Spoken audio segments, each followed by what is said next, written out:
ଜୟ ଜଗନ୍ନାଥ। ଏହି ଦୁଇଟି ଶବ୍ଦରେ ରହିଛି ସାରା ଓଡ଼ିଆ ଜାତିର ସ୍ପନ୍ଦନ। ଆଉ ଏହି ସ୍ପନ୍ଦନ ଆଜି କେବଳ ଓଡ଼ିଶା କି ପୁରୀ ଭୂମିରେ ସୀମିତ ନୁହେଁ, ବରଂ 2000 କିଲୋମିଟର ଦୂର ଗୁଜରାଟର ସୁରତ ସହରରେ ମଧ୍ୟ ପ୍ରତିଧ୍ୱନିତ ହେଉଛି।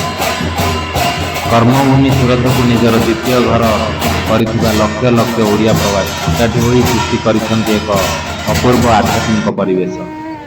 ସୁରତର ରାଜପଥରେ ଚାଲିଛି ମହାପ୍ରଭୁଙ୍କ ରଥଯାତ୍ରା, ଯାହା ଦେଖିଲେ ମନେ ହୁଏ ସତେ ଯେମିତି ସୁରତ ସହର ପାଲଟି ଯାଇଛି ଆଉ ଏକ ମିନି ଶ୍ରୀକ୍ଷେତ୍ର।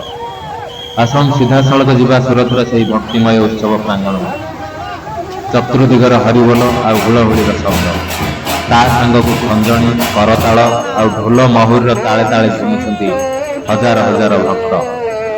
ଏ ଦୃଶ୍ୟ ପୁରୀ ବଡ଼ଦାଣ୍ଡର ନୁହେଁ, ବରଂ ଏହା ହେଉଛି ସୁରତର ବେସ୍ତାନ ଅଞ୍ଚଳର।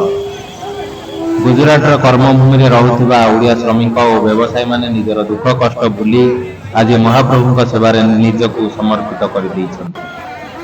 ସୁରତରେ ଏହି ରଥଯାତ୍ରା ଏତେ ଧୁମଧାମରେ ପାଳନ କରାଯାଏ ଯେ ସ୍ଥାନୀୟ ଗୁଜରାଟୀ ଭାଇମାନେ ମଧ୍ୟ ଏହି ଉତ୍ସବରେ ମୁଖ୍ୟ ଆକର୍ଷଣ ପାଲଟି ଯାଆନ୍ତି। ଭାତୃଭାବ ଓ ଏକତାର ଏହା ଏକ ଅନ୍ୟାନ୍ୟ ଉଦାହରଣ।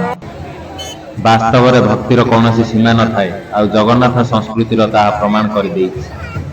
ଯେଉଁ ଶ୍ରମିକମାନେ ଦିନରାତି ସୂତା କଳରେ ପେଟ ପାଇଁ ଝାଳ ବୁହାନ୍ତି, ସେମାନେ ଆଜି ଭାବବିହ୍ୱଳ ହୋଇ ନିଜ କାଳିଆ ଠାକୁରଙ୍କ ରଥକୁ ଟାଣୁଛନ୍ତି।